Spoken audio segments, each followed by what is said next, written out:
Hello, welcome teachers club PSC.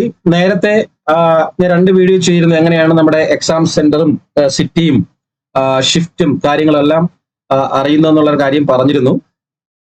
അപ്പൊ അതിലും കുറെ മിസ്റ്റേക്കുകൾ, ഡൗട്ട്സുകൾ, കാര്യങ്ങളുണ്ട്. ചിലർ PRT അപ്ലൈ ചെയ്തിട്ട് PRTക്കും TGTക്കും വന്നിട്ടുണ്ട്.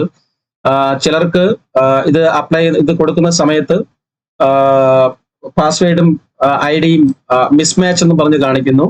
അപ്പൊ അങ്ങനെയുള്ള കുറെ സംശയങ്ങളും കാര്യങ്ങളുണ്ട്. അതിന്റെ എല്ലാം കൂടെ ആയിട്ടുള്ള ഒരു മറുപടിയാണ് ഈ ഒരു വീഡിയോ എന്ന് പറയുന്നത്. സസൂക്ഷ്മം ശ്രദ്ധിച്ചതിന് ശേഷം മാത്രം നിങ്ങൾ ചെയ്യുക. ഓക്കെ, അപ്പൊ ഞാൻ പറഞ്ഞത് ഇത്രയേ ഉള്ളൂ. നമ്മൾ എന്ത് ചെയ്യുക, RRB ഏതെങ്കിലും ഒരു RRBയിൽ കയറുക. നമ്മളെ ട്രിവാൻഡ്രമായിട്ട് ട്രിവാൻഡ്രത്തിൽ കയറുന്നു. ട്രിവാൻഡ്രത്തിൽ കയറിയ ശേഷം ഇത് ഇങ്ങനെ വരുമ്പോഴത്തേക്ക് ഇവിടെ ഇൻഡു ചെയ്ത് കളഞ്ഞാൽ മതി.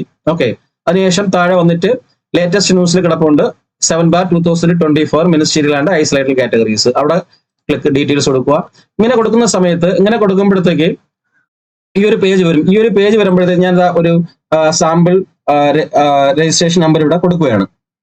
J7241 7241 210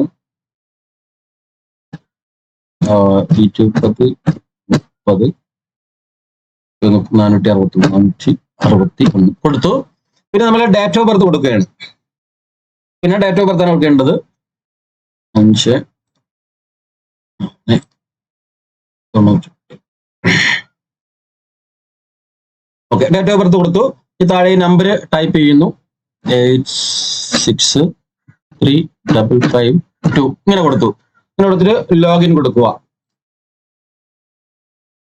ലോഗിൻ കൊടുക്കുമ്പോഴത്തേക്ക് ഇങ്ങനെ കാണിക്കുന്നുണ്ട്. Login ID and old password combination does not match. ഇനി ഈ ഒരു വ്യക്തിക്ക് ഒരു 6 അറ്റംപ്റ്റും കൂടെ ചെയ്യാൻ പറ്റുള്ളൂ.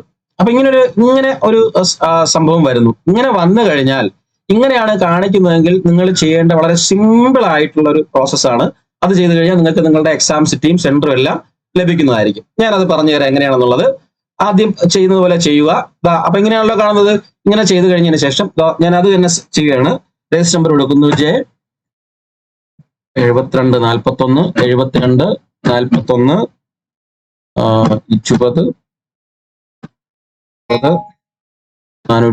461. ഓക്കെ, വന്നു. ഇനിയാണ് ചെയ്യേണ്ട കാര്യം എന്താണെന്ന് പറയാൻ പോകുന്നത്. ഒന്നുമില്ല, ഇപ്പൊ ഡേറ്റ്, മന്ത്, ഇയർ എന്നും പറഞ്ഞാണ് കിടക്കുന്നത്. ഈ ഡേറ്റിലും മന്തിലുമാണ് ചില പ്രശ്നങ്ങൾ ചില രജിസ്റ്റർ നമ്പറുകാർക്ക് വന്നിരിക്കുന്നത്. അപ്പം അവർ ചെയ്യേണ്ട കാര്യം എന്താണെന്ന് വെച്ച് കഴിഞ്ഞാല്, ഈ ഡേറ്റ് എന്ന് പറയുന്ന സ്ഥലത്ത് നിങ്ങൾ മന്ത് എന്നുള്ള സ്ഥലത്ത് ഡേറ്റും ആഡ് ചെയ്യുക. ഓക്കെ, മനസ്സിലായോ? ഒന്നുകൂടെ പറയാം. DD മീൻസ് ഇവിടെ ഡേറ്റ് ആണ് കൊടുക്കേണ്ടത്. പക്ഷെ ഡേറ്റ് എന്നുള്ള സ്ഥലത്ത് നിങ്ങൾ മന്ത് ആഡ് ചെയ്യുക. മന്തിന്റെ സ്ഥാനത്ത് ഡേറ്റും ആഡ് ചെയ്യുക.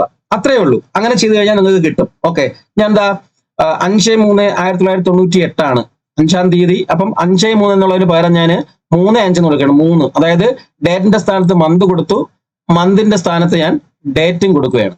എന്നിട്ട് വർഷം സെയിം അതേപോലെ തന്നെ വർഷം കൊടുക്കുന്നു. 98 ആണ്, വർഷവും കൊടുത്തു. എന്നിട്ട് ഇതാ ടൈപ്പ് ചെയ്യുന്നു 332411 കൊടുത്തു, ലോഗിൻ കൊടുക്കുന്നു. കണ്ടോ, വന്നല്ലോ. ഇത്രയേ ഉള്ളൂ. വളരെ സിമ്പിൾ ആണ്. അപ്പൊ നാം കാണിക്കും ആളുടെ പേരും കാര്യങ്ങളും എല്ലാം കാണിക്കും. അതിനുശേഷം നമുക്ക് നമ്മുടെ സെന്റർ കാര്യമാണ്. രണ്ടാമത്തെ ഓപ്ഷൻ പോസ്റ്റ് അപ്ലൈഡ് കൊടുക്കുക. അയാൾ അപ്ലൈ ചെയ്ത പോസ്റ്റ് വന്നു. അതിൽ വ്യൂ ചെയ്യുക. വ്യൂ ചെയ്യുമ്പോഴത്തേക്ക് വരും നമ്മുടെ ക്രെഡൻഷ്യൽസ് എല്ലാം വരും. ഇതാണ് centre, test city Thrissur, Kerala. Exam 10-ാം തീയതിയാണ്. രണ്ടാമത്തെ ഷിഫ്റ്റ് ആണ്. രണ്ടാമത്തെ ഷിഫ്റ്റ് എന്ന് പറയുമ്പോൾ താഴെ കൊടുത്തിട്ടുണ്ട് 11/15 റിപ്പോർട്ട് ചെയ്യപ്പെടേണ്ടത്. ഓക്കെ, 11/15 റിപ്പോർട്ട് ചെയ്യപ്പെടേണ്ടത്. അപ്പൊ ഇങ്ങനെയാണ് കണ്ടത്. ഇത്രയേ ഉള്ളൂ. ഇനി ഈ ക്ലോസ് ചെയ്യുക. ഓക്കെ, ഇനി ഇവിടെ വ്യൂ ചെയ്യുന്ന സമയത്ത് ചിലർക്ക് എന്താ പറയുക, PRTയും TGTയും വന്നിട്ടുണ്ട്. ഞാൻ PRT മാത്രമേ അപ്ലൈ ചെയ്തിട്ടുള്ളൂ. എനിക്ക് PRTയുടെ ക്വാളിഫിക്കേഷനേ ഉള്ളൂ. TGT എഴുതാൻ പറ്റത്തില്ല. നിങ്ങൾ TGT എഴുതണ്ട. അത്രേ ഉള്ളൂ. നിങ്ങളുടെ ക്വാളിഫിക്കേഷൻ ഏതാണോ ആ ക്വാളിഫിക്കേഷൻ അനുസരിച്ച് ഏതൊക്കെ പോസ്റ്റ് നിങ്ങൾക്ക് എഴുതാൻ പറ്റും ആ എക്സാംസ് എല്ലാം നിങ്ങൾ പോയി എഴുതുക. അപ്പൊ ഇത്ര സിമ്പിൾ ആയിട്ടുള്ള പ്രോസസ്സാണ്. ഇത്രയേ ഉള്ളൂ. ഇത്ര കാര്യങ്ങളേ ഉള്ളൂ. അപ്പൊ എന്ത് ചെയ്യുക, ഡേറ്റിന്റെ സ്ഥാനത്ത് മന്തിന്റെ സ്ഥാനത്ത് ഡേറ്റ് കൊടുത്ത് ചെയ്താൽ മതി. സിമ്പിൾ ആയിട്ട് കിട്ടും. വേറെ ഒന്നുമില്ല. ഇത്രയും കാര്യങ്ങളേ ഉള്ളൂ പറയാനായിട്ട്. ഓക്കെ, അപ്പം താങ്ക് യു. വന്ദേ മാതരം. ജയ് ഹിന്ദ്.